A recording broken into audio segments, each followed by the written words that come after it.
निरंतर पान कर रहे हैं।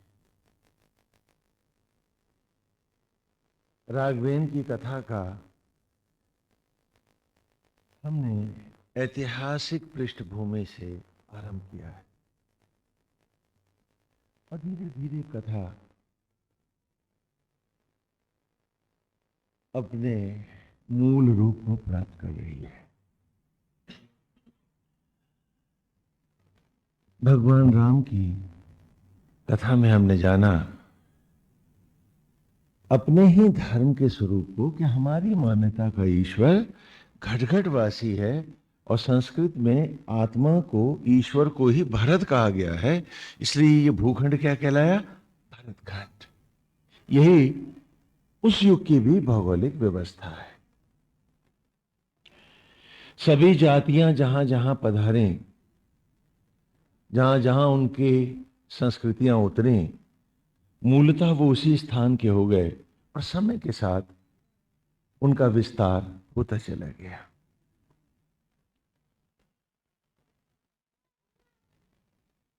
जहां किन्नर उतरे, प्रथम पद कदम रखा उन्होंने, किन्नरों के अनुरूप उस जाति का नाम, उस स्थान का नाम आज किन्नौर घाटी है।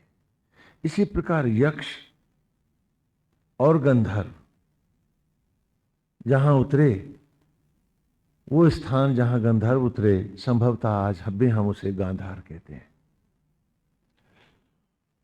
और जहां यक्ष उतरे, वो स्थान भी उसके पास ही है। तो प्रथम पदार्पण हुआ और असुरों का पदार्पण जहां हुआ, उन्होंने उस स्थान का नाम रखा आर्याना। सबसे पहले जो असुरों ने जिस स्थान का, जिस प्रदेश का पर अपना आधिपत्य जमाया, तो उन्होंने उसके नाम आर्याना रखा और असुर ही अतीत में आर्य कहलाए। आप सब आर्य नहीं, भरतखंड के भारत हैं। इतिहासकारों की एक बहुत बड़ी भूल और गलती जिसे आज आप लाद रहे हैं। एरियाना, आर्याना ईरान का नाम है और आज भी वहां आर्य मेहर विश्वविद्यालय है। और आज भी ईरान का जो सबसे बड़ा सम्मान है भारत रत्न के बराबर, वो है आर्य मेहर। ये उनका सबसे बड़ा सम्मान है आज भी ईरान का। इतिहासकारों ने बाद में जाने कहां से लीपापोती की कि आप आर्यन कहलाने लग गए और आज आर्य आए, आर्य आए। अभी टीवी पर भी यही प्रसारण आ रहे थे और सारी विद्वता आज अतीत को झुठलाने में लगी या कंफ्यूज करने में लगी।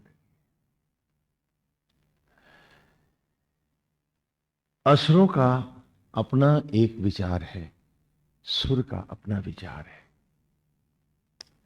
सुर भूमि का जो उस समय का भौगोलिक स्वरूप है, वहां एक और सूर्यवंशी राजाओं का है। महाराज दिलीप हैं, रघु हैं, हाँ, इन्हीं के वंश में महाराज दशरथ प्रकट होते हैं। ये एक वंश वृक्ष है जो चला आ रहा है। उसी प्रकार राजा जनक हैं। ये सभी सुर राजा हैं। भरतखंड की, भारत और भारतीय जो सभ्यता है, ये उसी के प्रवर्तक है। और इसी प्रकार नाना राज्य हैं। और दूसरी ओर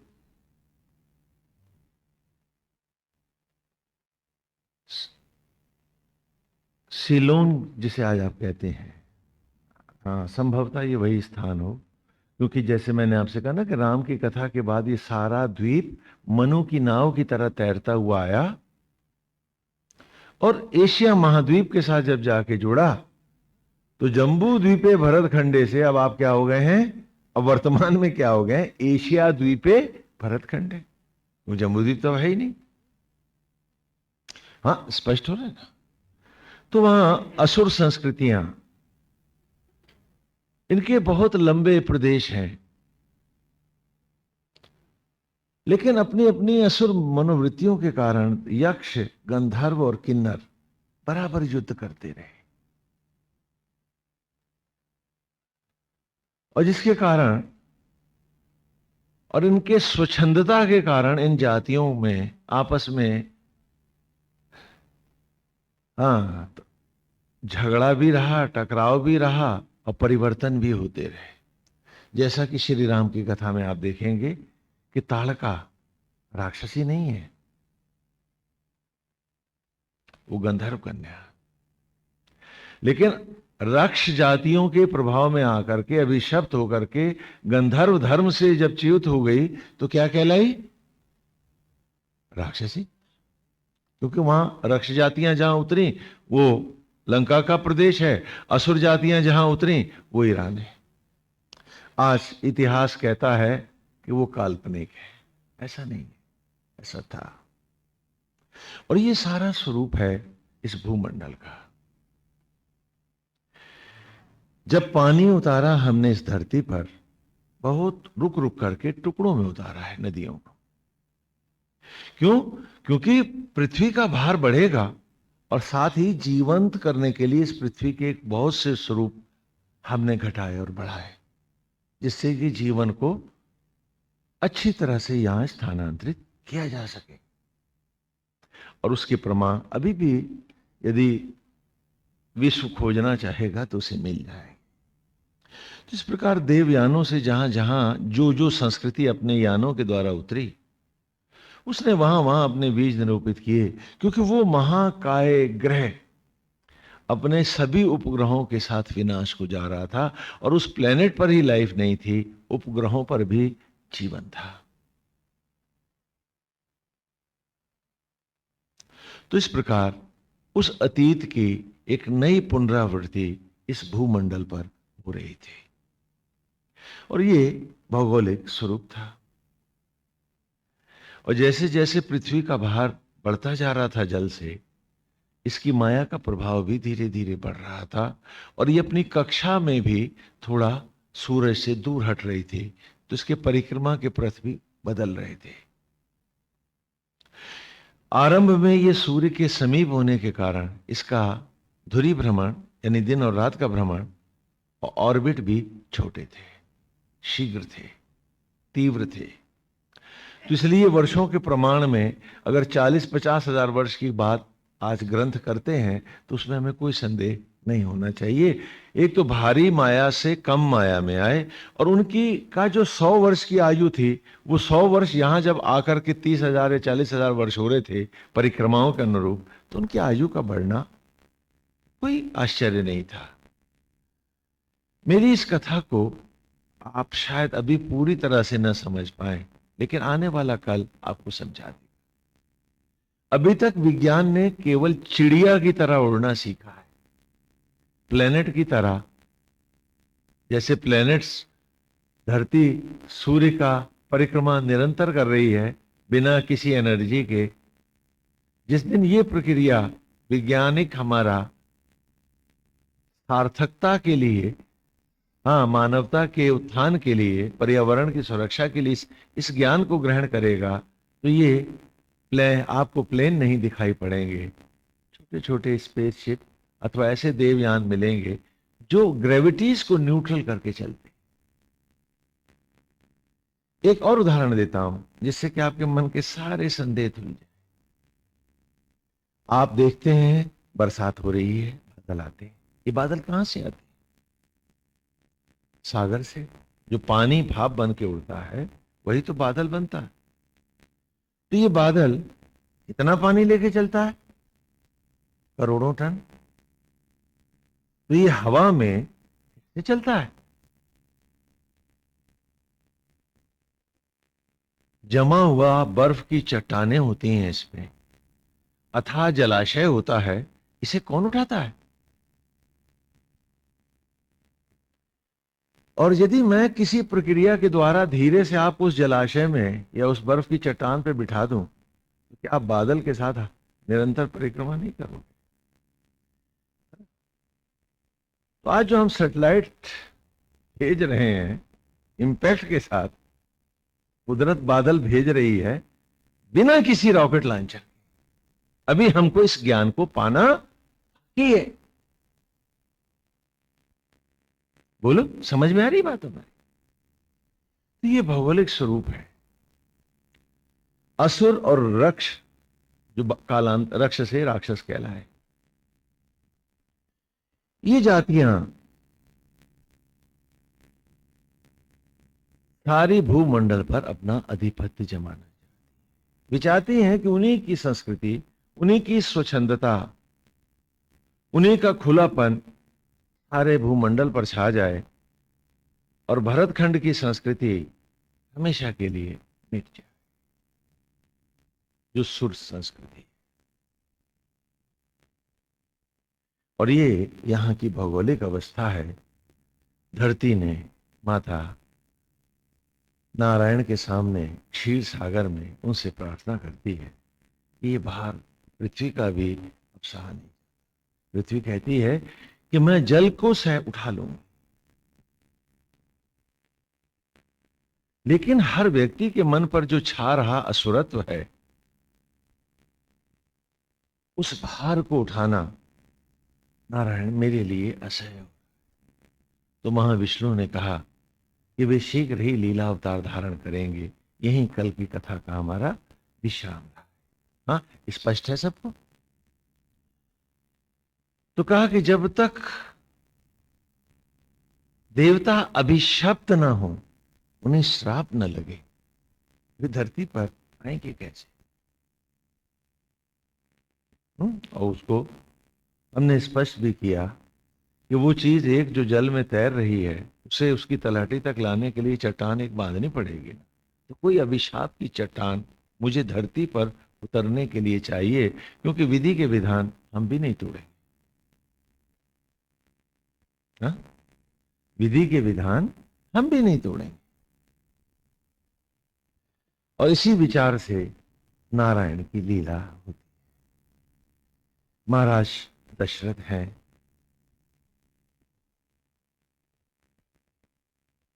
भूमंडल के, भरतखंड के महान नायकों में हैं, और महाराज दशरथ के एक युवराज है।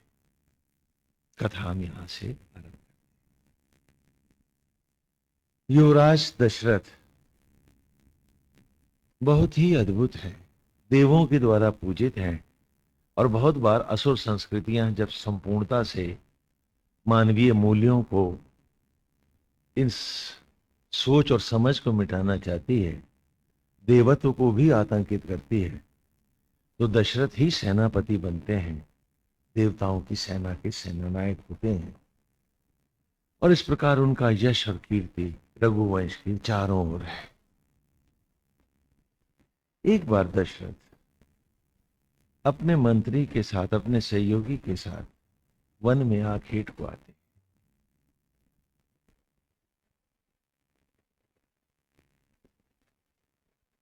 वहां वे उन हिंसक पशुओं को कम करते हैं कि जिससे बाकी पर्यावरण का जीवन संतुलित रह सके। हाँ, कथाकारों ने बाद में वध की जो कथाएं दिखाई हैं वो सत्य नहीं है। हाँ, जहां जहां से कहना जो कथानक उठता है, तो जो जो खाता है वही तो प्रभु पे चढ़ाएगा, तो कथा में भी आ जाता। अब रावण के विषय में हम सब जानते हैं कि वो पुलस्त विश्ववा ऋषि का पुत्र है, ज्ञानी है, विज्ञानी है, और उसने तप के द्वारा सिद्धियां भी पाई। क्या ऐसा व्यक्ति मनुष्य का मांस खाएगा? लेकिन इंडोनेशियन रामायण में रावण ने अपनी प्रेयसी को भूना और उसका मांस। स्पष्ट है कि उसे आदमखोर दिखाने के लिए कथानायक कहीं तक चलेगा,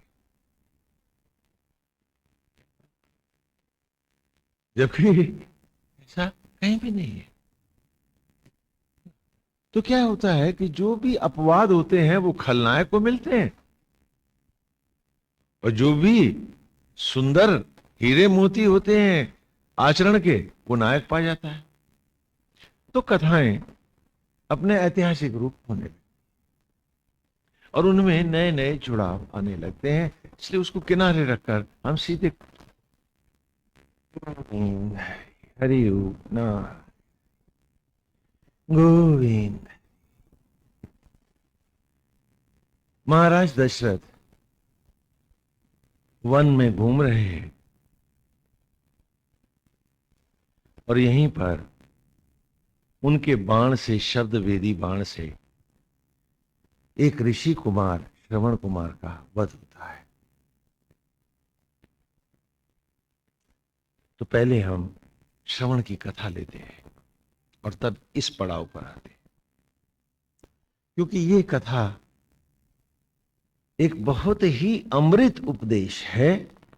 ये कथा नहीं है ना। लीला क्या है कि लीला में रावण और कुंभकर्ण कौन है? जय और विजय महाविष्णु के पार्षद हैं। आप उनमें पाप न खोजो। वो तो जो आपको दिखा रहे हैं, आपके भीतर कौन कौन से रावण है, आप उन्हें खोजो। कथा को अपने से हटा के जो सुनता है वो कथा कभी नहीं सुनता है, वो सत्संग नहीं, केवल मनोरंजन करता है। ये सदा याद रखो कि यहां रावण बन करके और कुंभकर्ण बन के, रावण हमारे और तुम्हारे, हम सबके भीतर जो बैठे रावण और कुंभकर्ण है, ये जो मनोवृत्तियां हैं, ये उनको दिखा रहे हैं। और भार उस एक रावण और कुंभकर्ण का नहीं है, भार इन मनोवृत्तियों का है जो करोड़ों टन का है, एक एक मनोवृत्ति का। ये पाप के भार है, ये भारी है। और नारायण अपने देवताओं के साथ ये लीला करने आए हैं कि अपने अपने भार देखो। आप तो एक बात यहां फिर स्पष्ट कर दें कि जब आपको हम स्पेस में भेजते हैं तो आपका वजन कितना रह जाता है? 100 किलो के आदमी का 1 किलो भी नहीं रहता, हवा में तैरने लगता। तो भार काहे का है? शरीर का अथवा माया का? बोलो बोलो, जल्दी बोलो। तो धरती कहती है कि माया के भार को तो मैं उठाए हूं, लेकिन ये मन के पाप के भार अब और कौन उठाएगा? महाविष्णु मेरा उद्धार। समझे इस बात को? आपकी उस पूजा पाठ जप और तप का कोई अर्थ नहीं है यदि मन पापी है, तो सब कुछ व्यर्थ है। यदि आप में क्रोध है, ईर्ष्या है, द्वेष है, भटकने की मनोवृत्तियां हैं, ईश्वर से हटकर जीने की चाह है, अरे तो इस पाप के भार से धरती माता भी तो विचलित है। और आज हम हैं कि मंदिर तक राम है, फिर माया ही माया है। नारायण इसीलिए लीला करते हैं। तो इतिहास और लीला दोनों को हम संग संग लेके चलते हैं। बहुत ही पावन तपस्वी हैं ऋषि कुमार श्रवण के माता पिता। दिव्य सुंदर मनोरम आश्रम है, नदी का पावन तट है। वे दंपति निरंतर तप करते हैं, उनके मन विचलित नहीं। वे घनघोर तप कर रहे हैं, लेकिन उनके मन विचलित ना होते हुए भी पूरी तरह से शांत भी नहीं है। और जैसे कि गीता में भगवान श्री कृष्ण कहते हैं कि नाव में रखे हुए दीपक को कोई भी वायु हर लेती है, बुझा देती है। उसी प्रकार यदि मन एक विषय से भी जुड़ा है तो मैल ही मैल।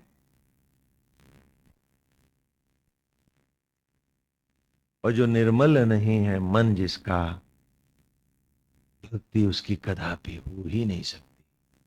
तो मां है, अति पवित्र है, अति पावन है, तो वो पावन मन में ही तो विराजेगी। यही समझने की बात है। आज हम खाली चौपाइयां रट लेते हैं और तोप की तरह दूसरों पे दाग देते हैं, और अपने आचरण और व्यवहार को झूठ और कपट के पर्दों के नीचे ढक करके अपने साधुपने का स्वांग भरना चाहते हैं। हम सोचते हैं कि जो हम मुंह से बोल रहे हैं उससे सब लोग भ्रमित हो रहे हैं। तो क्या है कि जब अंधे का आचरण कर रहे हैं तो अगली योनि कोई अंधी ही तो होगी, आंख वहां नहीं मिलेगी, भूल जाते हैं। हम दूसरों को अंधा नहीं कर रहे हैं, हम अंधी योनियों का आह्वान कर रहे हैं कि ये मनुष्य की योनि तो जा ही रही है, उसके बाद पतित अंध योनियां ही मिले। और आपको मालूम है बहुत सी ऐसी योनियां हैं, छछूंदर को कुछ दिखता नहीं है। और बहुत सी योनियां हैं, चमगादड़ की आंख नहीं है। होते हैं, कितनी भोगेंगे हम धोखा सिर्फ अपने आप को देते हैं, स्वयं के साथ धोखा कर रहे हैं, विश्वासघात कर रहे हैं। न तो कोई काम धंधा कर रहे हैं, न आचार व्यवहार में, ये सारा झूठ और कपट हमें स्वयं को अंधा कर। काश हम इतना समझ पाए तो कभी पाप न करें, उनकी मनोहारी छवि में ही निरंतर बसते चले। वे तापस दंपत्ति नहीं जानते हैं कि उनके मन के कोने में कहीं एक अतृप्ति बैठी है, और ये उनकी साधना के दीपक को बुझाने के लिए बहुत काफी है। ये बवंडर बनेगी, घनघोर तप कर रहे हैं और कोई इच्छा नहीं है, विषय नहीं। जरा कल्पना कीजिए उनकी, और फिर उन्हीं की कल्पनाओं में भी कल्पना कर। अरे उम्र जा रही है, इतनी दूर क्यों बैठे हो, आओ धो डालो मन अपने, बाद में पछताओगे। और जो अब धुल गया, तो नारायण का वचन भी है कि अर्जुन, जब जीव पूर्ण रूपेण मेरे सामने होता है तो मैं उसके कोटि जन्मों के पाप, ये आश्वासन भी है हमारे पास, और हम हैं कि उस क्षण को आने ही नहीं दे रहे जीवन में। रोज नया कपट खोज रहे हैं कि कौन सी बात लच्छा बना के फेंकी जाए कि लोगों के मन में संदेह संदेह घर कर जाए। भूल जाते हैं ये संदेह धुआं बन करके तुम्हारे जीवन को ही तो धुंधल का बनाएगा। ये कथाएं तुम्हारे मन को कुरेदने की कथाएं हैं। यहां ऋषि और ऋषि पत्नी और श्रवण भी क्या है, लीला के पात्र हैं। उनके रूप में अपने गुण धर्म देखो, अपनी मनोवृत्तियां खोजो, न कि खाली इतिहास को ही सुनते रहो। तो फिर ये सत्संग नहीं होगा,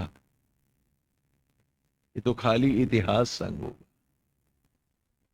सत का संग नहीं होगा। क्योंकि सत अपना तुम देखना ही नहीं चाहते, अपने करीब होना ही नहीं चाहते।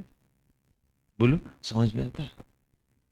तो वे ऋषि पति पत्नी दंपत्ति अति पावन है, महाविष्णु की अद्भुत साधना और तप कर, और उनके तप के कारण सारा वन प्रदेश एक अलौकिक छटा को, चारों ओर उनके तप और सत्संग से अद्भुत ज्योतियां फैल रही, अति पावन। नारद जी की दृष्टि पड़ती है जाते हुए, तो वे प्रभावित होते हैं और वे उस आश्रम में पधारते हैं। उनको देखकर ऋषिपति दंपत्ति उनका स्वागत करते हैं, पाद अर्घ करते हैं। नारद जी विराजते हैं तो वे विनय पूर्वक उनसे कहते हैं कि हमारे बड़े सौभाग्य हैं कि हे देवर्षि आप पधारे। और फिर चर्चा में पूछा कि वे कहाँ जा रहे हैं, तो उन्होंने कहा मैं महाविष्णु के ही दर्शनों को क्षीर सागर जा रहा हूं। तो ऋषि दंपति कहने लगे हमारे भी मन में एक छोटी सी साध है, यदि आप उनसे हमारी ओर से प्रार्थना करें तो हम आपको बतावें। कहा बताइए क्या कहना चाहते हैं आप, कौन सी इच्छा है जो आपकी शेष है। कहा हमारे संतान नहीं है, बेटा नहीं।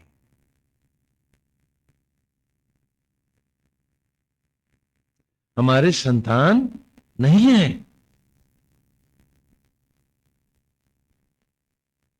हम नहीं संतान। हमारा मन करता है कि हमारे आंगन में भी एक सुंदर सुकुमार किशोर हो, उसकी किलकारियां हो, उसकी बाल लीलाएं हो। वे ऋषि दंपति कहते हैं हम उस सुख से वंचित। महाविष्णु से हमारी ओर से प्रार्थना कीजिएगा, हमें एक संतान का सुख। नारद जी ने कहा कि वे ऐसा ही करेंगे। एक सहज स्वाभाविक मनोवृत्ति बाकी।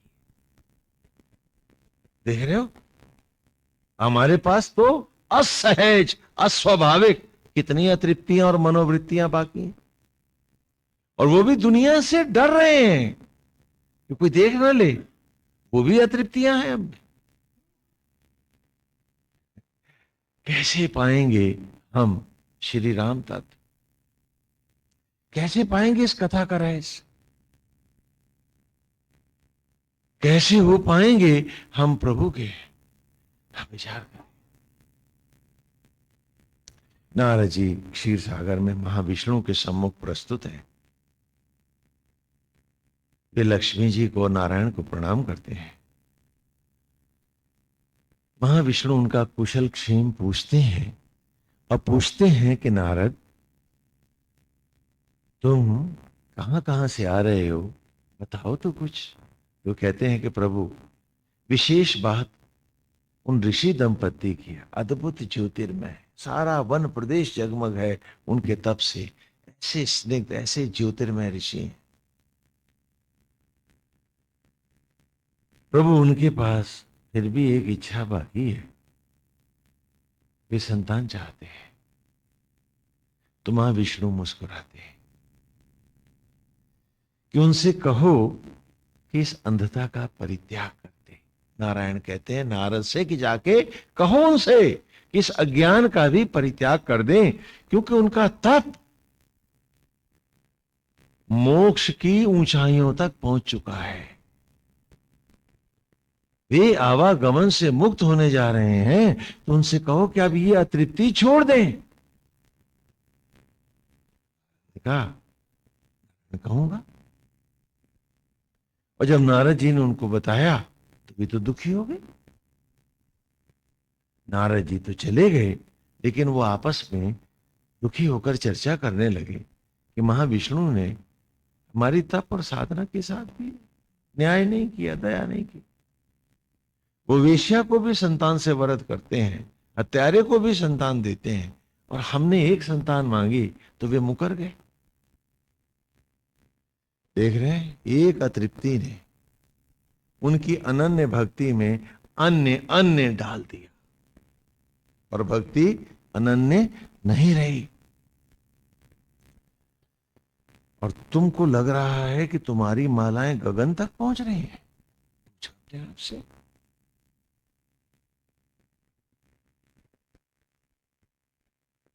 और वे घनघोर तप पर बैठ गए हैं कि हम तो अब अटल तप करेंगे और महाविष्णु से संतान लेके ही रहेंगे।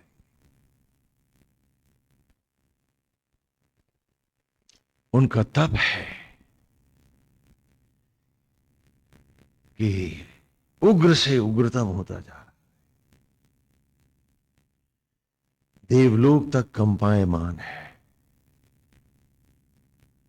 भूमंडल भी अस्थिर होने लगा। महाविष्णु उनके तप की इस भीषणता को देखकर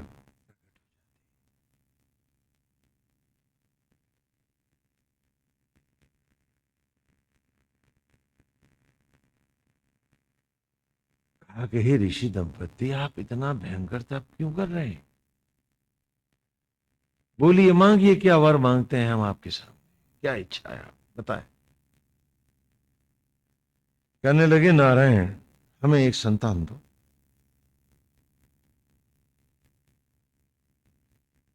विष्णु ने कहा, मोह त्यागो, आपके तो परमावस्था पे आने की का क्षण है, और आप मोह शक्ति में जा रहे हो। मोह त्यागो। कहने हम तो लेके रहेंगे, हम तो लेके रहेंगे। नारायण ने कहा ठीक है, तुम्हारी इच्छा, यदि तुम चाहते हो कि तुम्हें एक संतान ही मिले तो मिल जाएगी, परंतु जब ये 13 वर्ष का होगा तो तुम दोनों अंधे हो जाओगे।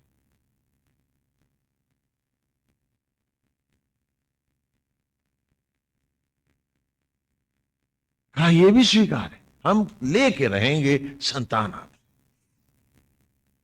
सुना, तुम भी तो राम जी के सामने बैठ करके यही नाटक करती हो। अब भूल जाती हो कि जिससे मांगना था मोक्ष, उससे मांग रहे हैं हम पाप। भटकाओ और फंसाओ,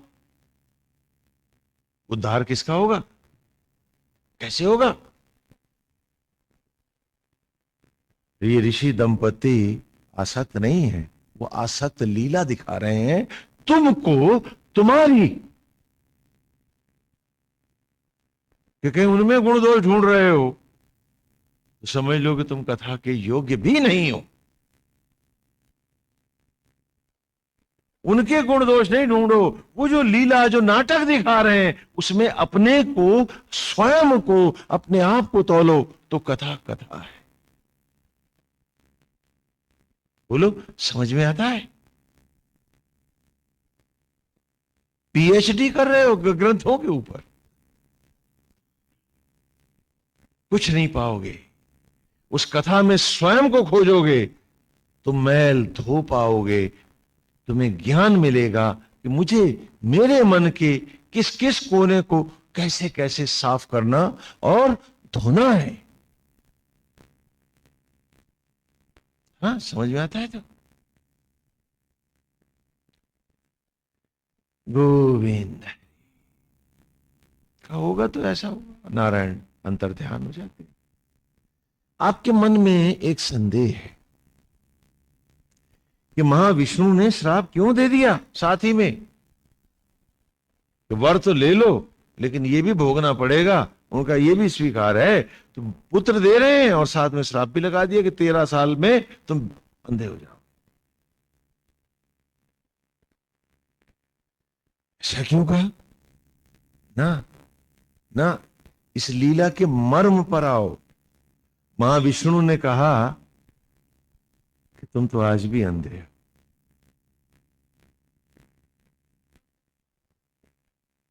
हम सब के सामने महाविष्णु खड़े हैं, उससे तुम एक भौतिक संतान अथवा भौतिक वस्तु मांग रहे हो, और वो तप रूपी पुत्र, तपस्या रूपी बेटा जो तूने क्षण क्षण तप करके बनाया है, उस पुत्र की हत्या है, और उस बेटे को मांग रहे हो जिसकी एक उंगली तुम्हें बनानी नहीं आई। क्या ये अंधे का काम नहीं है? वो तप रूपी पुत्र तुम्हें अनंतावस्था में लाता, अनंत अनंत काल तक तुम्हें लोक लोकांतरों का विचरण कराता, लेकिन हाय रे अंधो, तुमसे वही न मांगा गया, वही न संभाला गया। रोज तप किया और उसे नाली में डाल, उसे अभी सजने संवरने और शिशु रूप में आने ही ना दिया। वो पिंड तो सदा खंडित रहे तुम्हारी पूजा, माला और भक्ति के। और तुमने कहा कि तुम राम तत्व पा गए। हम सबने राम तत्व जान लिया। अरे हम तो बहुत अच्छे ऊंचे तपस्वी हो गए, हम तो सब जानते हैं। ये अति गंभीर वेद के अमृत को ही महाविष्णु यहां लीलाओं के द्वारा तुम्हारे सामने रख रहे हैं। और ये हम सब जीव, हम सब मनुष्य उनके पुत्र हैं, छात्र हैं इस पाठशाला के, और हम हैं कि मास्टर साहब के गुण दोष देख रहे हैं, अपने को पढ़ने की फुर्सत ही नहीं। कैसी विचित्र बात है। इतनी सुंदर मनोरम अमृतमय कथाएं होती हैं और हम कुछ नहीं पाते। फिर कथाओं पे शास्त्रार्थ करते हैं, अमृत नहीं जानते हैं वो बिंदु क्या है, मैं धोऊं कैसे, मैं धुलूं कैसे, उन्हें पाऊं कैसे। कि वो अंधे थे, वे अंधे थे। और तुम इस अंधता में कभी मत जाना यदि राम को पाना है। प्रभु से मांगना नहीं, वहां अर्पित होने स्वयं चले जाना। कि नारायण मांगना क्या है, ये तो क्षण भंगुर जगत है, हमें अपने पास ले चल।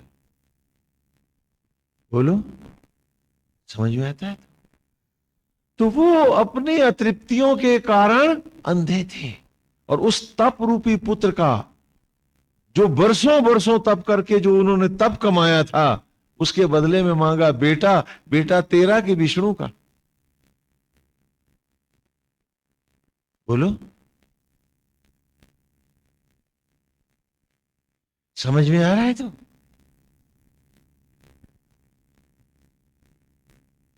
नारायण, वो बालक उत्पन्न हुआ, बहुत ही अच्छा बेटा है, अद्भुत है, तपस्वी है, इतना सुंदर है। उसको देख देख करके ऋषि दंपत्ति उसके पीछे बावले से हो रहे हैं। क्या कहूं, धीरे धीरे अध्यात्म की आंखें खो रहे हैं। बोलो, समझ में आ रहा है क्या? अब तो बालक ही बालक है, नारायण तो गए। क्या बात है, हाँ? हम सब यूं ही भटक जाते, और फिर कुतर्कों से अपने सत्य को सिद्ध करना चाहते।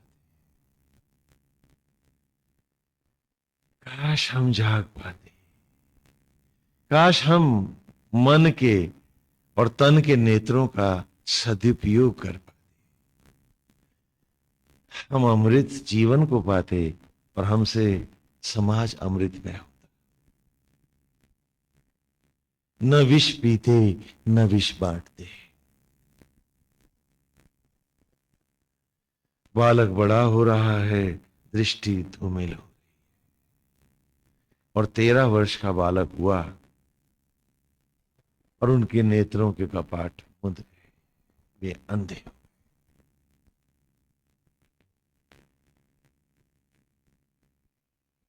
पहले भौतिकताओं में अंधे हुए हैं, अब वो शरीर से भी अंधे। हम सब भी ऐसे ही होते हैं कि material is everything to us. चलिए, फुर्सत लगेगी तो अपने को पढ़ने कथा में आएंगे, नहीं तो बाकी काम ज्यादा जरूरी है। तो फिर भक्त कौन है, भक्ति किसके पास है? यही समझने की बात है।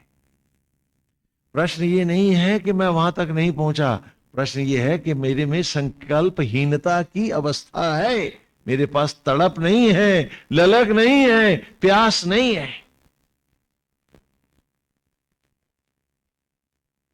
मेरे पास अभी वो प्यास जागी नहीं है, मैं सत्य को अभी जानना नहीं चाहता हूं। मुझे तो मोह शक्तियां सत्य से कहीं ऊपर दिखाई पड़ती हैं, तो फुर्सत लगेगी तभी तो जाऊंगा।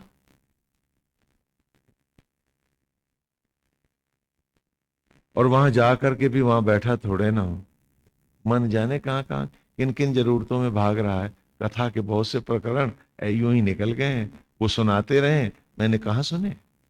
ये अवस्था हमारी, ये हमारी मन स्थितियां हैं।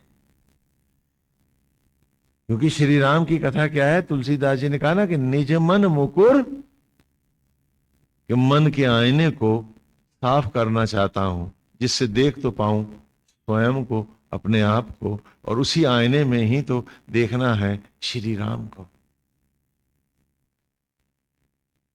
हमारा क्या कहना है, अरे मुकुर को तो उल्टा कर दो, हमें तो देखना ही नहीं, फुर्सत होएगी तो चले जाएंगे। कैसी विचित्र बात है। और श्रवण कुमार के अंधे माता पिता ने कहा है कि अब वो तीर्थ करना चाहते, जब आंखें थी तो अतृप्ति देखते थे, अब आंख नहीं तो तीरथ जाता चाहते। क्या बात। हाँ, कि भाई ये तीरथ कराए थे। आप भी तो यही कर रहे हो। हैं? क्या उस तीरथ का प्रयोजन क्या रहा? जिस तीरथ पे तीरथ बनना था तुझे, वो समय तो गया। अब भैये तीरथ कराए थे। क्या बात है।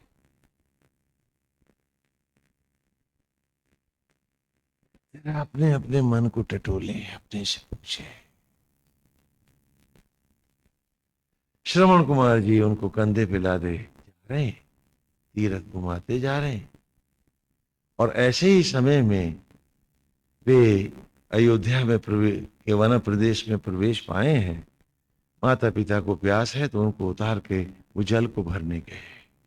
और यहीं दशरथ जी वन में पशुओं को, जो हिंसक पशु हैं जिनके कारण बाकी जो मासूम संस्कृति है वन की, जीव जंतु हैं, वो भी निर्भय होकर जी सकें, तो हिंसक पशु भी रहें लेकिन इतने कम रहें कि जिससे कि ये भी जी सके दूसरे लोग। इसी प्रयास में दशरथ जी वन में घूम रहे हैं। इन्होंने जब बर्तन डुबाया है जल में पानी भरने के लिए, तो उसमें आवाज आई, टप टप टप टप। हाँ, डालते हैं ना, आवाज आती है ना हवा की, वायु से प्रताड़ित जब जल होता है उस कुंभ के भीतर, तो आवाज आती है ना भरने की। तो उन्होंने अंधेरे में ये समझा कि कोई हिंसक पशु जल पी रहा है, क्योंकि हिंसक पशु वन प्रदेश में है, कोई बाकी साधारण जीव तो जाएगा नहीं जल के पास। उसी को दशरथ जी खोज रहे हैं, कहां छिपा बैठा। तो उन्होंने उस पर शब्द वेदी, जिधर से आवाज आई, बाण चला दिया। और शब्द भेदी बाण दशरथ का ऋषि कुमार के वक्ष में जाकर, और वो वहीं गिरकर तड़पने लगा। एक बाण से बहुत से शिकार हो। उस शब्द भेदी ने ऋषि कुमार को घायल किया, तो घायल तो दशरथ भी हो गया। तो क्यों शब्दों के ये बाण चलाते हो दूसरों को घायल करने? ये तो नियति है, मत भूलो इस बात। तड़प रहा है ऋषि कुमार। दशरथ जी ने देखा, अरे कहा, उसने देखा तो कहा, महाराज आपने मुझे क्यों मारा? मैंने तो कोई पाप नहीं किया था, कोई अपराध नहीं किया था, तो ये बाण आपने मेरे वक्ष में क्यों उतार दिया? बिलख उठे दशरथ कि ऋषि कुमार, अनजाने में ही मुझसे महा अपराध हो गया। मैंने सिंह के धोखे में आज तुम्हें आहत कर दिया। कहा नहीं, ये बाण मुझे ही नहीं, मेरे अंधे मां बाप को भी जा।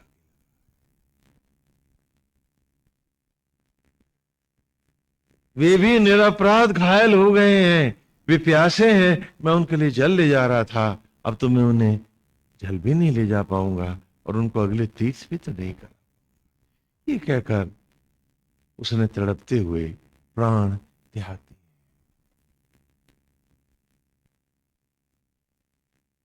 दशरथ के ऊपर तो मानो आकाश ही टूट के गिर गया। कह रहे ये कैसा गजब हो गया। धर्म प्राण दशरथ, देव पूजित दशरथ, एक ऋषि कुमार का हंता भी दशरथ। उनकी व्याकुलता और पीड़ाएं दशरथ को रोम रोम घायल कर, लेकिन जो होना है वो तो हो ही गया। जरा सी असावधानी मेरी और तेरी, हम सबकी, जाने कौन सा शब्द का बाण किसको कहां लग जाए और हम सब पापी हो जाए। जितने घायल होंगे उतना ही तो पाप मुझ पे आएगा। ये शब्द वेदी बाण केवल कमान से ही नहीं चलता, वाणी से भी चल जाता है।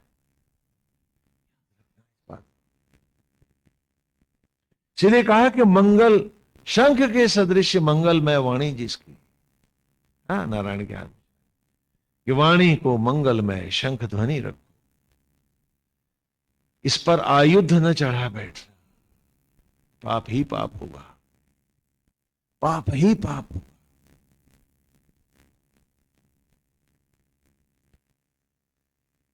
दशरथ जी ने जल भरा है और उनके पास आए हैं। वे पूछते हैं कि श्रवण तुम आ गए, लेकिन आज तुम्हारी आहट हमें क्यों नहीं मिली, तुम्हारे पद की चाप जैसी चाप क्यों नहीं लग रही। वे अंधे पूछ रहे, आज तू बोल क्यों नहीं रहा, तेरे आने के ही मेरी आत्मा में वो भाव क्यों नहीं जाग रहा है कि जो तेरे सामीप्य की सुधि दिलाता था, आज वो कंपन मुझ में क्यों नहीं है। अंधा पूछ रहा दशरथ से। आंसुओं की धारें बही जा रही हैं, दशरथ अब उत्तर क्या दे। पाप तो भयंकर हुआ है और जो हुआ है वो तो हो चुका है। वे बारंबार पूछते हैं तो वे रो पड़ते हैं, कहते हैं आप पहले जल पी लें फिर मैं।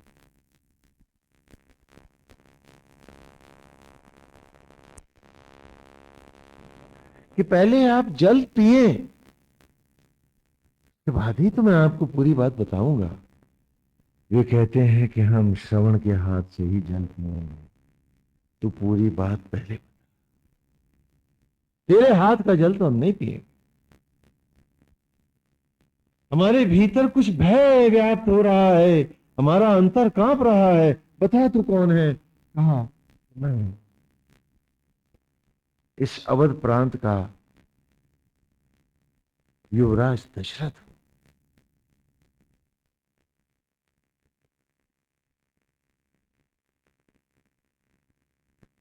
और मेरे ही बाण से धोखे से आपके बेटे श्रवण कुमार की।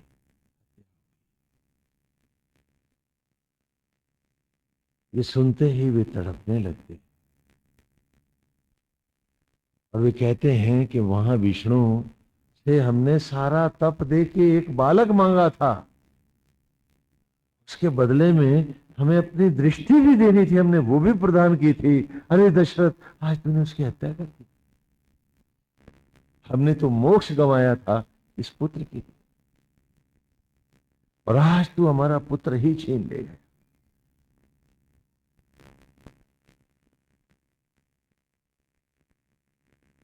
ये दोनों तड़पने लगते हैं और ऋषि दंपत्ति मृत्यु की ओर विचलित हो जाते। श्रवण अकाल मृत्यु को प्राप्त, तो माता पिता भी अब अकाल मृत्यु को, एक बाण उन तीनों को असमय अकाल मृत्यु दे रहा है। वे जो मोक्ष को जा रहे थे, वे दक्षिणायन जा रहे हैं पतन को जा, और हम हैं कि मालाओं से उत्तरायण की कल्पना सजाए बैठे। बलिहारी है हमारी भी।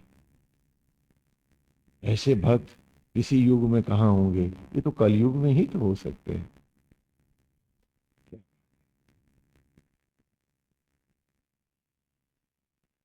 और जाने से पहले उन्होंने अभिशप्त कर दिया है दशरथ को। फिर दशरथ, जैसे आज पुत्र की विरह में हम दोनों तड़प तड़प कर प्राण दे रहे हैं, दशरथ तू सारा जीवन पुत्र मोह में ही तड़पेगा, और जब संतान को पाएगा तो भी उसकी विरह में ही तड़प तड़प कर तू भी असमय मृत्यु को, अकाल मृत्यु को प्राप्त होगा। ये श्राप है। और देवताओं के माता पिता हैं दशरथ, और अभी विवाह बाद में होने पर हाँ अदिति हैं महामुनि कश्यप हैं, लेकिन उनको भी दक्षिणायन जाना होगा। जो सर्वथा मुक्त है वे उत्तरायण वे भी नहीं हो पाएंगे। जब श्राप की चट्टान लगेगी तो उन्हें अगले जन्म भी जाना। और हम कितने श्राप ओढ़े बैठे, और दिन दिन कितना भार बढ़ाते रहे, तमाम उम्र हो गई और हम जान नहीं। और कहते हैं कि राम की कथा स्वामी जी हमें बिल्कुल समझ नहीं आती, कथा सुनी नहीं जाती, भजन केवल गाए नहीं जाते, ये तो जिए जाते। अपने को हम धोखा न दें, अपने आप से पूछ लें कि ये जो पाप के भार बढ़ा रहे हैं, मोक्ष मिलेगा कि महापतन। और नारायण ये भी साथ में कह रहे हैं कि जिस क्षण तू कथा से मुझे पाले और मेरे सम्मुख हो जा, तेरे कोटि जन्मों के पाप मैं स्वयं ओढ़ लूंगा, क्योंकि मैं तो सर्वशक्तिमान हूं और तुझे निर्मल कर। पर क्या हम होना चाहते हैं? अब इस दशरथ की कथा में देखो, इसी से एक महावाक्य उभर रहा है इसी कथा पर। क्या? कि श्रवण का उद्गम अंधा है, कान के आंख है क्या? और तुम सिर्फ कान से सुनते हो, आंख से। और कान इतना बलशाली है कि एक अफवाह और भ्रम तुम्हारी सारी आस्थाओं को डिगा जाता है, और भ्रम देने वाले उस भूरी श्रवा के तुम धीमी हो जाते हो। क्या बात है? और आंख का देखा जाना परखा बरसों का नष्ट हो जाता है। तुम्हारा बड़ा घनिष्ठ मित्र है, बरसों से तुम्हारी मित्रता है, और एक कन फुकवे ने बीच में कान में फूंक मार दी है। अब दोनों जन्म भर एक दूसरे का मुंह नहीं देखेंगे, इतने दुश्मन हो गए। आंख का देखा सब गलत है, और कान का देखा, जबकि कान सुनता देखता ही है नहीं, आंख नहीं। हाँ, ये श्रवण की भूल मत करना कि सुनने से ही मेरा मोक्ष हो जाएगा, भूल जाओ इस बात। हाँ, चले कथा सुनी आए, अब कल्याण तो हो ही गया। क्या सुना? चले मुनीम जी आप बताओ, एक घटना बताते हैं। हाँ, ये बड़ा सुंदर प्रकरण है, इसको अच्छी तरह से पी डालो इसको। यही गणेशगंज में भागवत का और गीता जयंती होती भी थी। तो एक आध बार हम भी चले गए, उन्होंने बहुत जिद किया, नहीं स्वामी जी आप भी चलो चले गए। तो वहां जब जगत गुरु आए तो वहां सारे के सारे गल्ला मंडी के लाला बैठे हुए थे। हाँ, सारे, सबके तिलक त्रिपुंड लगा हुआ, रामनामी दुपट्टा ओढ़े हुए, हाथ में माला और पैर में खड़ाऊं। क्या बात है? तो उनको देख के अनायास मुझे एक और घटना याद आई। डिस्ट्रिक्ट उन्नाव में भी मुझे काफी जाने को मिला। तो वहां धोबी लोग रहते हैं, बहुत बस्तियां हैं उनकी धोबियों की, और अधिकतर वो धोबी मिडिल ईस्ट में ही जाते हैं, वहीं कपड़े वपड़े धोते हैं। तो बरस 2 में 4 में लौटते हैं वो। तो वहां का कमाया पैसा होता है। तो जब धोबी लौट के आते हैं तो धोबने बहुत सजती है।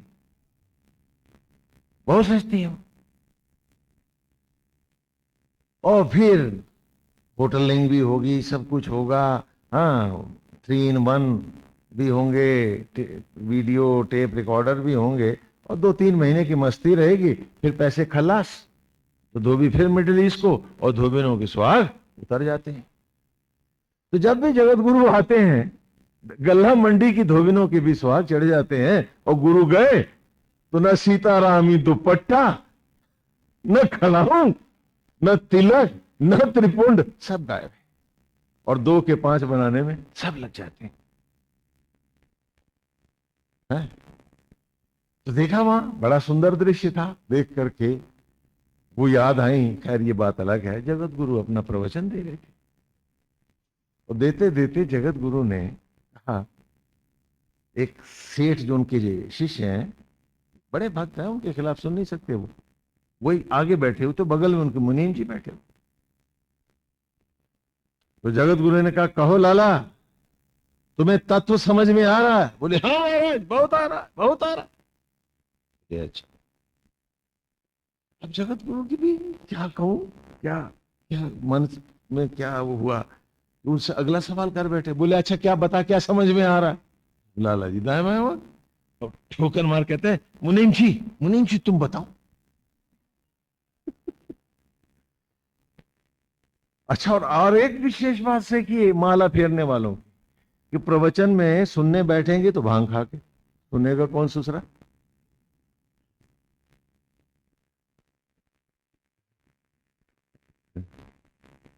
मुनीम जी बताओ। और मुनीम जी खुद है पीनट में चौंक के उठे। अरे कहले बताओ ना गुरुजी, जो पूछ रहे बताओ। तो कहता है, लाला ये कोई बही खा तो है के? अरे जो आप सुने हो आप बताओ, ये कोई रोकड़ है जो मैं गा के बताए? अब जो खुले ठाके लगे तो बेचारे जगत गुरु जी की भी क्या गति बनी होगी।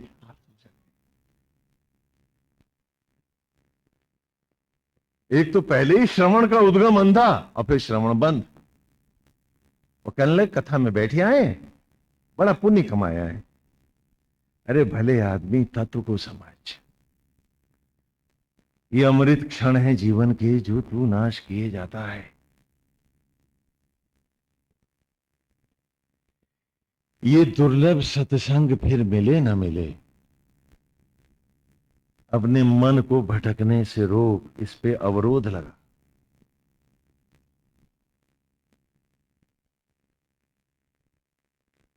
यही कल की ऋचा थी जो वेद गंगा में हम आपको पढ़ाते, लेकिन 2 रविवार वेद गंगा रुकी रहेगी। इस कार्यक्रम के बाद ही गंगा पुनः चलेगी, जो ऋग्वेद चल रहा है। हाँ,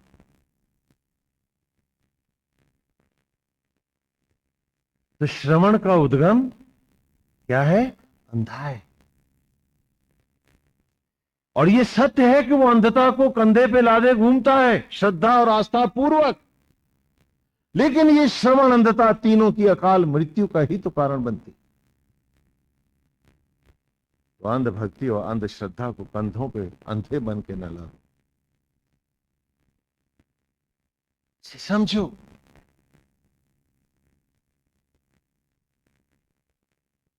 कथा को केवल सुनो नहीं, मन की आंखों से देखो और कथा जियो, नहीं तो दशरथ की भूल तुमसे भी हो जाए। तो कहा कि श्रवण का उद्गम अंधा है। यह भी सत्य है कि वो श्रद्धा और आस्था पूर्वक उस अंधता को कंधे पे लादे घूमता है, माता और पिता वही श्रद्धा से जा रहा है। लेकिन इन तीनों का की परिणति, फल, तीनों की अकाल मृत्यु जो है। और श्रवण अंधता के सहारे चलाया गया शब्द भेदी दशरथ का, दशरथ को भी अभिशप्त करता है। और वो श्रवण अंधता से अभिशप्त होता राम की विरा में असमय एड़ियां रगड़कर अकाल मृत्यु हो जाता।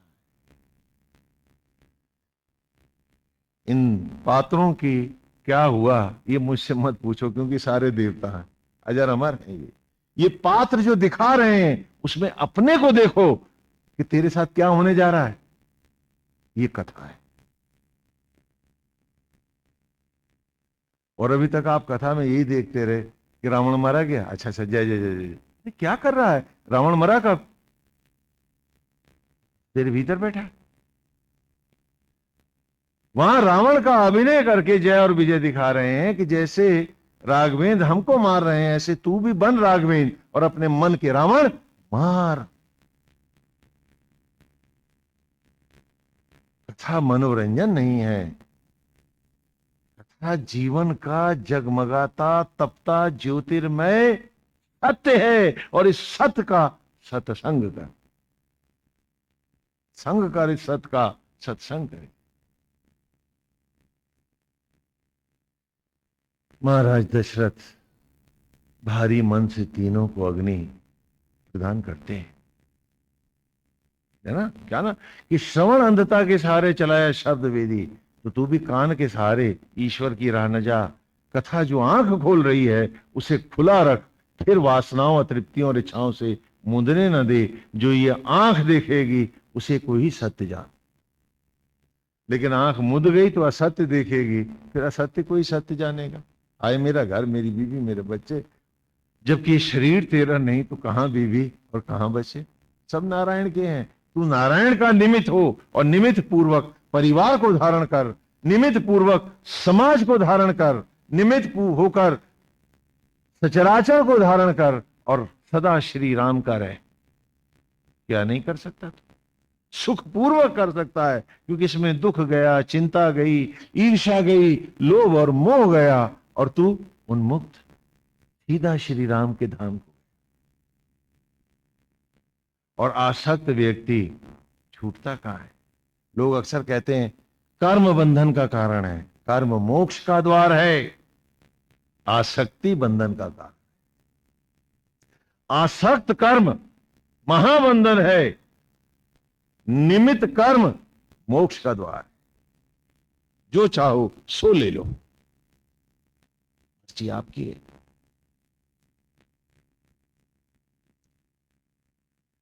एक एक शब्द इसका तुला हुआ है, नपा हुआ है, इससे हट के कुछ नहीं है कि फलाने ने ऐसा कहा है, फलानी किताब में ऐसा कहा है। तुम भटकते ही रहोगे, कभी सत्य नहीं पाओगे। कि कर्म आसक्त है तो महापतन है, अनासक्त है तो मोक्ष का द्वार।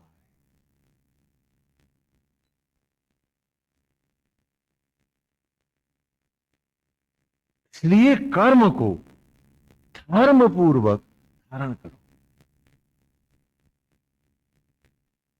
निमित्त भाव से कि हे नारायण, सब कुछ आपका है प्रभु। जब ये शरीर आपका, सांस धड़कन आप दे रहे हो, मट्टी से अन्न मेरे लिए आप बना रहे हो, वो प्रभु आप ही उस अन्न को रक्त में बदल रहे हो। इस प्रक्रिया में मैं कतई अनभिज्ञ हूं, अबोध हूं, कई सच नहीं। तो नारायण जब इतना अबोध हूं, तो उसी अबोध भाव से प्रभु मैं, हे पालक, अब तुम्हारा हूं। मेरा घर, मकान, द्वार, ये कुछ मेरा नहीं, नारायण सब आपका है। से मैं मेरा मेरा क्या कहूं कि जब ये तन ही मेरा नहीं, ये रूप ही जब मेरा नहीं, तो इस रूप से जुड़े संसार से कैसे कह दूं कि नारायण वो मेरे हैं, गोविंद ये सब आपके हैं। और क्योंकि आपके हैं इसलिए इन सब की सेवा करो। निमित्त भाव से जो मेरा सामाजिक दायित्व है, जो मेरे गृहस्थ दायित्व है, न प्रभु मैं आप ही का निमित्त बन के अनासक्त भाव से सबको अतिशय प्यार देता हुआ सबकी सेवा करूंगा। लेकिन अब आसक्त किसी में नहीं हूं, सिर्फ आपके श्री विग्रह में मेरी पूर्ण आसक्ति खड़ी हो गई। तो आपका रूप है, आपकी मनोहारी छवि है, आप ही का सब कुछ है। ये जब मनसा वाचा कर्मणा ये भाव तुम्हारा आएगा, कब आएगा? कि जब स्वप्न में भी ये नहीं बदलेगा, तब जानना कि भाव आया है। जब लगे ठोकर और गिरो सड़क पर और तब भी ये भाव सीधा उभर के आए कि हे राम, तो समझना कि भाव आया है।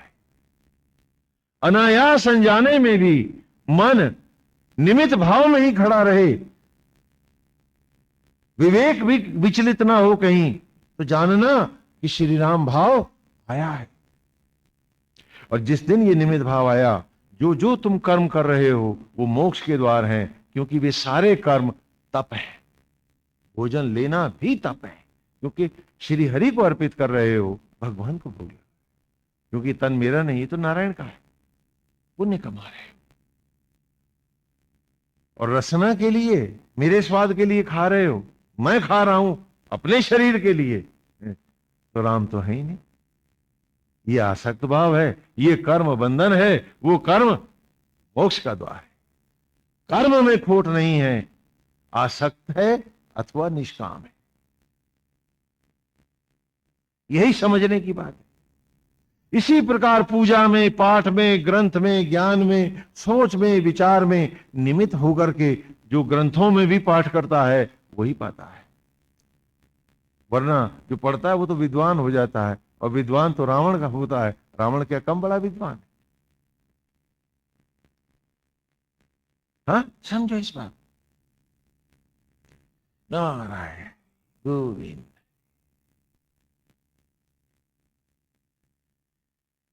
अब कथा को गगन से उतारते हैं।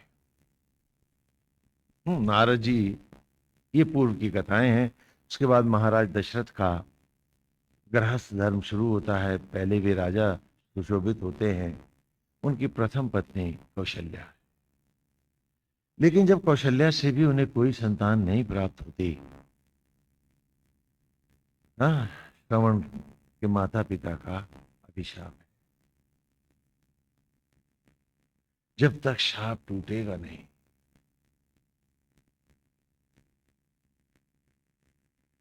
तो प्रथम पत्नी से, कौशल्या जी से कोई संतान नहीं। फिर कौशल्या के द्वारा ही प्रेरित करने पर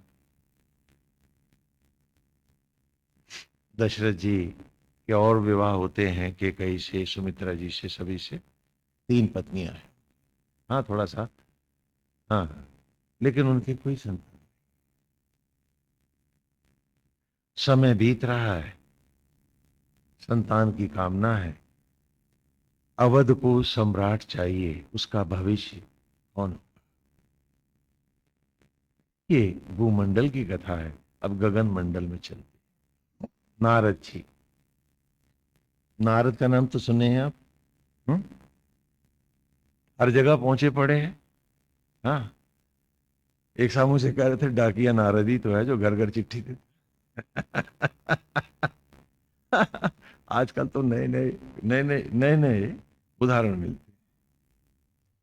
एक साहब बता रहे थे, एक जगह बैठे तो ड्राइवर कहने लगा, स्वामी जी मैं चक्रपाणी हूं। क्या मतलब? तेरा नाम तो दूसरा है। बोले देखिए चक्का हाथ में नहीं। गोविंद हरि ओम नारायण। तो नारद जी, नारद देव ऋषि नारद ब्रह्मा जी के मानस पुत्र है। ज्ञान, वैराग्य और भक्ति की परमावस्था को प्राप्त श्री नारद ज्ञानी है, जानते हैं एक महाविष्णु से संबंध है, बाकी तो सब नाटक। तो वे नारायण के अतिरिक्त कोई संबंध नहीं मानते हैं, इसलिए ब्रह्मचारी हैं। गृहस्थ आदि की उन्हें कोई कल्पना नहीं। ये है, उन्हें कोई इच्छा नहीं है, क्योंकि श्री हरि ही उनकी इच्छा है, तो विरक्त है। और ज्ञान और वैराग्य से पूर्ण भक्ति का नारद निरंतर महाविष्णु के ही जाप करता है वीणा लिए, और उन्हीं के रूप में बसा रहता है। अतिशय निर्मल रूप है नारद का। तो राघवेंद्र प्रेरणा देते हैं कि नारद अब तो लीला करनी है भाई, तो तू लीला का सूत्रधार हो जा।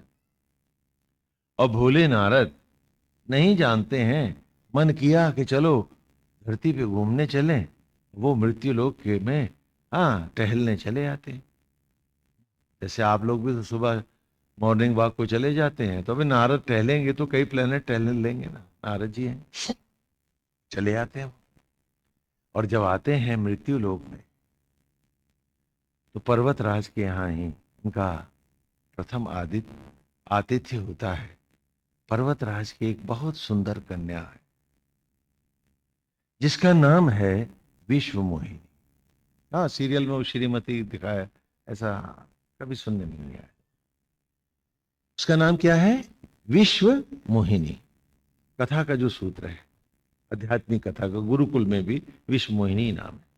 गुरुकुल शिक्षा में जो हमने राम की कथाएं और लीलाएं आज से लगभग 6000 वर्ष पूर्व से आरंभ किए हैं, वहीं से इस महानायक के स्वरूप को कहीं हम खो न बैठें, तो गुरुकुल शिक्षा में इतिहास को अध्यात्म में ढाला और ये कथा आपके सामने। नारायण, क्या आप अपने पूर्वजों को भूलना चाहेंगे? हमने भी नहीं भूलना चाहा। नारायण गोविंद, जो इस धरती के भगवान, जिनके कारण हम सब हैं, इस भूमंडल का प्रत्येक प्राणी है, प्रत्येक प्राणी, वो इस्लाम में है या किसी भी संप्रदाय या धर्म में है, जिनके आने का कारण वो थे, उन्हें क्या हम भूलना चाहेंगे? इसी भाव से, क्योंकि वे तो स्वयं नारायण का अवतार थे, तो कथाएं लीलाएं सारे भूमंडल पर हुई और कहा हरि अनंत, हरि कथा अनंत।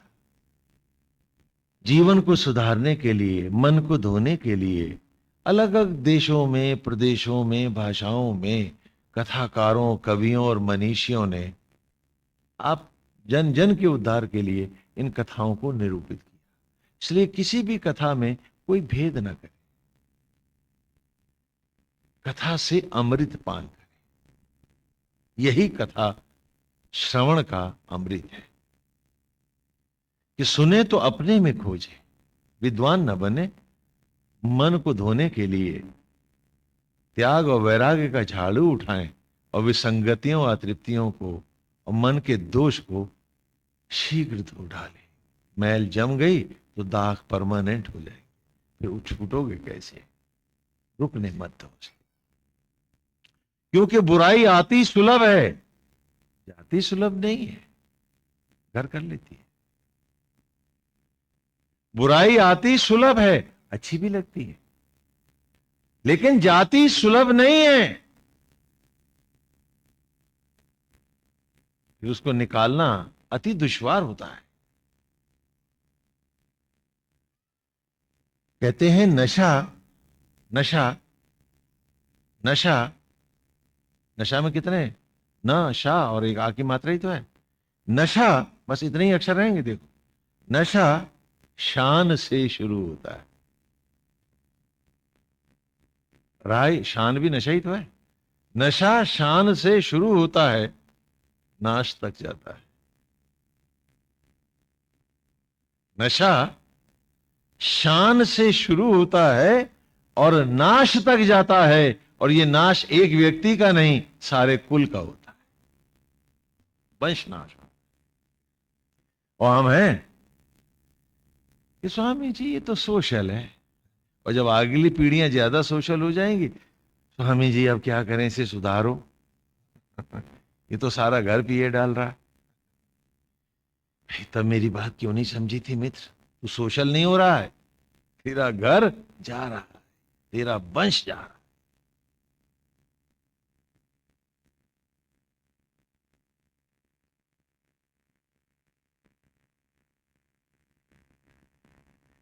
नारायण गोविंद।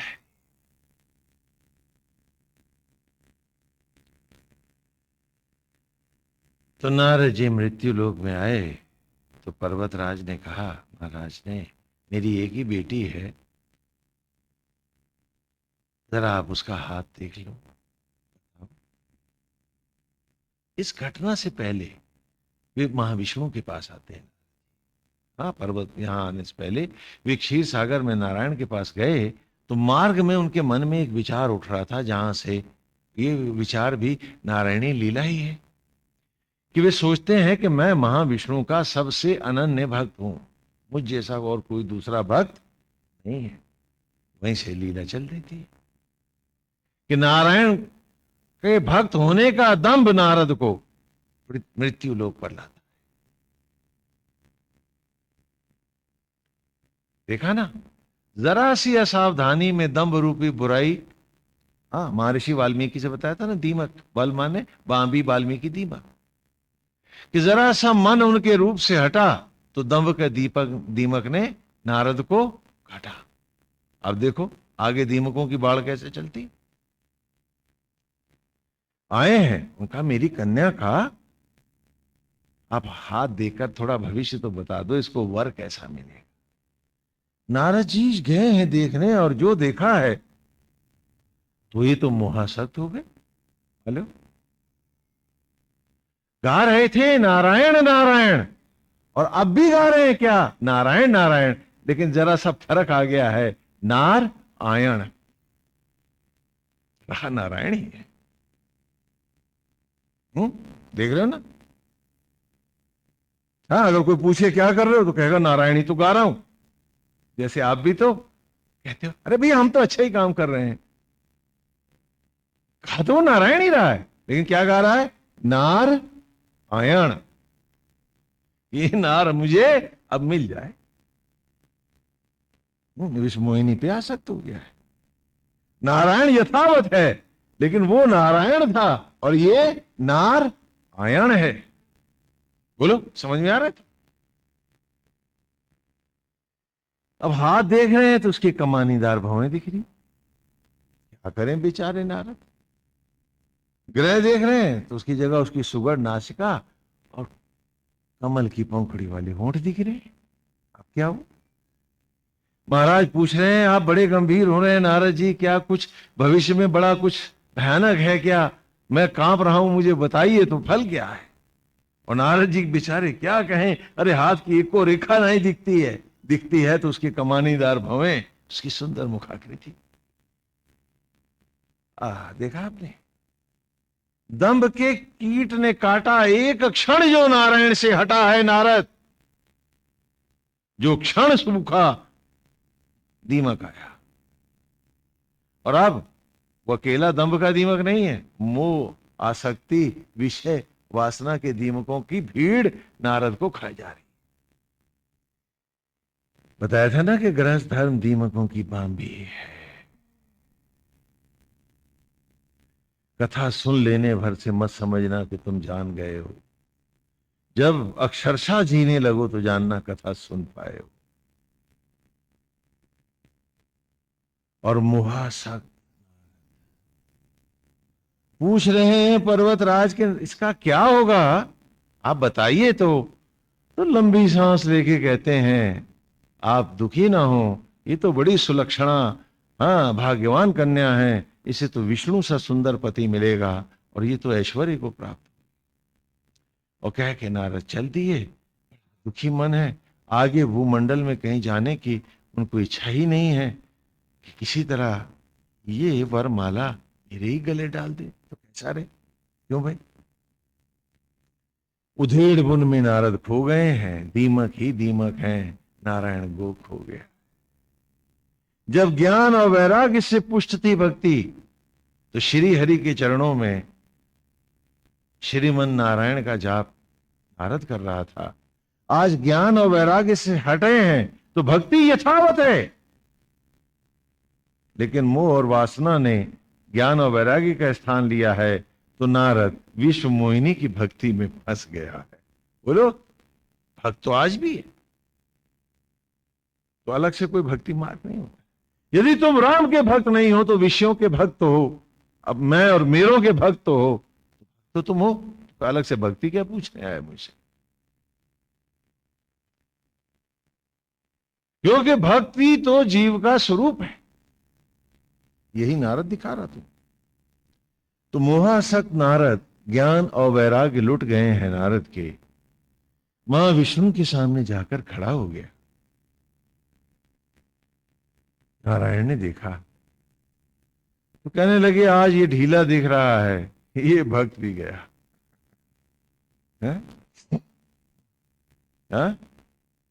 कभी हम कहते थे, ऐसे हंसी में ही कहते थे, वहां यहाँ वो मंदिर है ना, वो कौन सा मंदिर है, वो सिद्धनाथ मंदिर, तो वहां वेद पढ़ाते थे, तो हम कहते थे हमें लगता है कि हमारे बहुत सारे चेले हैं, उनमें एक ही मिला, और कथा के बाद वो भी चौराहे पे सीटियां बजा रहा है। यही कथा है। वो हमारे रंगनाथ जी थे, उनको छेड़ा करते थे। लेकिन क्या ये सत्य नहीं है? यहां से उठते ही फिर वही विषयान जगत है, वही झूठ और प्रपंच, अपने को धोखा देने की मनोवृत्तियां। और दिन बीत रहे हैं, समय जा रहा है, एक आहट और मौत ले जाएगी हम में से। रोज एक जा रहा है और हम हैं कि जागते नहीं। पहुंचा है नारद महाविष्णु के सामने। कहने नारद जी आप कुछ अस्वस्थ दिख रहे हैं, क्या बात है? हाँ, अंतर्यामी पूछते हैं नारद से। नारद अब ये कैसे कहें कि मुझे विश्व मोहिनी से मेरी शादी करा दो, फेरे फिरवा दो? हाँ, अब कुछ इज्जत का भी तो सवाल है, और इज्जत सबसे बड़ी चीज है। इज्जत पे एक बात आप बताते हैं, शुरू शुरू में जब हम यहाँ आकर के इसी कुर्सी रोड पे जो आ गए इस जंगल में, तो उन दिनों दूधिये ही गुजरते थे यहाँ से। एक दूधिया जो हमको दूध देता था, एक दिन कहने लगा कि बाबा क्या करें, आज देर हो गई। बोले क्यों? अरे बोले कुछ नहीं, घरवाली का ब्याह था और बैल मार दीन। कहा है इसकी घरवाली, उसका ये ब्याह क्यों कर रहा है? ने कहा मैं समझा नहीं, तू क्या क्या कह रहा, फिर से क्या? अरे कहने लगा घरवाली का ब्याह था और बैल मार दीस। तू अपने घरवाली की शादी क्यों कर रहा था? बोले शादी, अरे उसके तो 2 बच्चा पहले है, शादी क्या करेंगे उसकी, हम तो जिंदा बैठे हैं। अब खुद ही तो कह रहा है। तो बीच में एक और आदमी बैठा था उस गांव का ही, उसने कहा हाँ जी, ब्याह का मतलब बच्चा होने से होता है। हाँ शादी है, सॉरी ब्याह नहीं शादी है। हाँ मेरी घरवाली की शादी थी और बैल मार दी, मैं ब्याह कह गया। तो शादी कर रहा है उसकी, क्यों? क्या तू तलाक दे रहा है? बोला काय देंगे, तो फिर शादी कैसे कर रहा है? तो बोले जैसे शादी होती है वैसे कर रहा हूं। तो उस जो बगल में बैठा था उसने कहा, उसने मुझसे कहा कि बाबा यहाँ शादी का मतलब बच्चा होने से। वाह क्या बात है, अरे सीधा क्यों नहीं कहता कि तेरे लड़का होने को? कैसे कह दे, हम इज्जतदार आदमी है, हमारी समझ में नहीं आया इसमें बेइज्जती क्या थी। वो इज्जत वाला, हम इज्जतदार आदमी है, ये हम कैसे कह दे कि बच्चा होने को? अरे शादी है, इज्जत से तो यूं ही कहा जावे। भाई मुझे पता नहीं था, माफ कर। तो नारद जी के सामने भी इज्जत का सवाल है, कैसे कहें? हाँ नारद कैसे कहें कि अरे मुझे विश्व मोहिनी दिला दो, है ना? अब तो सारे नारद यही कहते हैं, एक अलग बात है, अभी आ रहा हूं वहीं पर। तो कहने लगे हरि आज मैं आपसे कुछ पाने की इच्छा से आया हूं। भगवान ने कहा तो ये तो गया मोह और वासना के दलदल में फंस गया, क्योंकि भक्त पाने के लिए ईश्वर के पास नहीं जाता, वो तो अपने को अर्पित करने के लिए जाता कि नारायण अब मुक्ति दो प्रभु, ये बिछो और सहा नहीं जाता है, गोविंद अपने में बसा लो। यूं कब तक दूर बैठा आपसे ये परीक्षाएं देता रहूं? मैं तो आप ही का बिंदु हूं, ये लोटा जल जो है ये सागर में क्यों ना डूब जाए, ये सागर का सम्मान पाए, ये विरह यूं क्यों बनी रहे? आसक्त विरह को पसंद करता है, कहता कुछ और दे दो, यही मजा कर ले, तेरे पास आना का मन नहीं है। तो कहा कि आज क्या नारद की भी वही हालत हो गई, जो आसक्त जगत कह रहा है आज नारद भी वही कह रहा है कि हरि मुझे हरि का रूप दो। अरे हरि का रूप लेकर के भी तो तू नारद ही तो रहेगा, हरि तो नहीं, तो ढोंग ही तो करेगा। ईश्वर से ढोंग मांग रहा है, पाप मांग रहा है कि तू हरि मुझे हरि का रूप दे दे, जिसे धोखा खाए विश्व मोहिनी और गले में मेरे माला आ जाए, तो रहेगा तो नारद। और ये सब तुम मांगते हो प्रतिदिन महाविष्णु से, और कहते हो कि तुम करते हो भक्ति। नारद कह रहा क्या यही भक्ति है तेरी? यहां नारद भ्रमित नहीं है, नारद हमारी कथा का पात्र है, लीला अर्थात नाटक करके हमको हमारा चेहरा दिखा रहा है, इसे समझो। तो महाविष्णु कहते हैं कि नारद तो मोह वासना के दलदल में फंसी गया है, तो ये निकल नहीं सकता। क्यों? क्योंकि दलदल में फंसा व्यक्ति जितना ज्यादा प्रयास करता है उतना धंसता चला जाता है और भीतर जाता है। नारायण कहते हैं कि चलो इस मोह और वासना के दलदल को मैं ही अब श्राप के रूप में क्यों ना ओढ़ लूं, क्योंकि धरती को भी मैंने वचन दिया। तो महाविष्णु नारद को, हरि माने विष्णु, हरि माने बंदर भी होता है, उसे बंदर का चेहरा देते हैं। बंदर बना नारद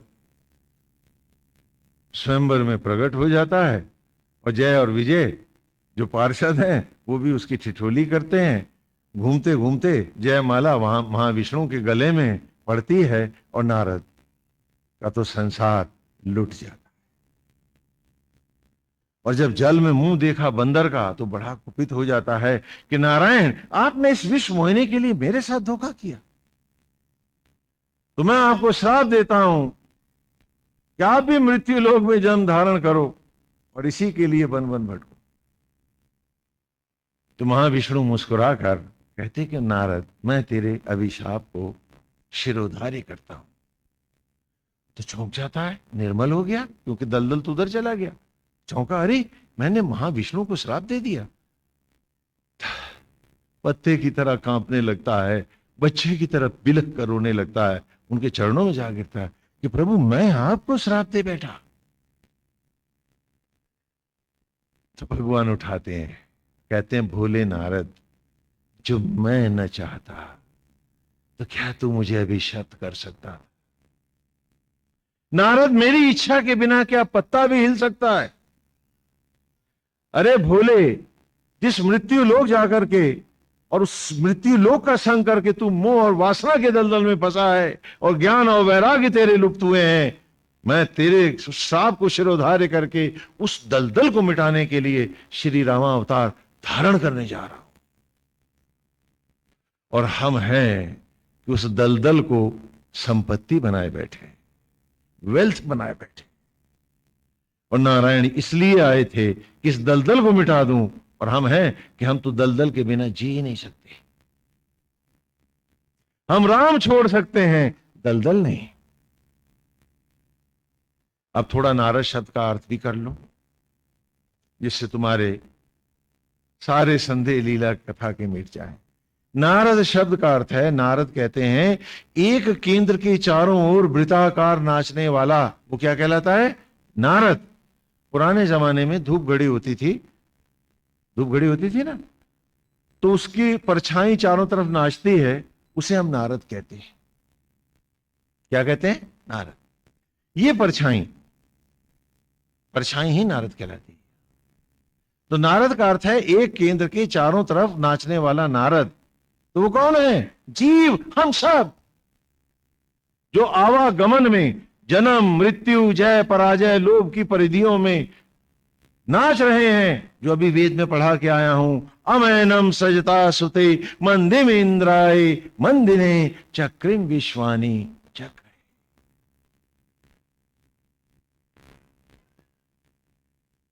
तो हम सब नारद हैं। श्री राम कथा का सूत्रधार हमको हमारे दो चेहरे दिखा रहा है कि ज्ञान और वैराग्य से पुष्ट हो तो नारायण के भक्त हो, और लुप्त है यदि तुम्हारे ज्ञान और वैराग्य, मोह और आसक्ति वहां खड़ी है तो विश्व मोहिनी के दास हो। विश्व माने संसार और मोहिनी माने आसक्तियां। नारायण को की जगह संसार की आसक्तियों में फंसे बैठे। और ये नारद का श्राप है, जिससे महाविष्णु की लीला का प्रागट्य है। और ये कथा है, ये कथा का उद्देश्य है कि क्यों नारायण पधारे। ये कथा का सूत्र है कि महाविष्णु ने लीला अवतार धारण क्यों किया, कि मोह और वासना के उस दलदल को, ये दलदल ही रावण है कि जिसकी 10 इंद्रियां 10 मुंह बन गई हैं, और जो 10 मुंह से हर ओर से अतृप्तियों को और पाप को ही खाना चाहेगा, वो 10 मुंह वाला क्या कहलाएगा? रावण। मन रावण हो गया, वो भी जीव। तू ही नारद है, तेरा चेहरा है। मन दशरथ हुआ तो रे जीव तू ही नारद है, वो तेरा चेहरा है।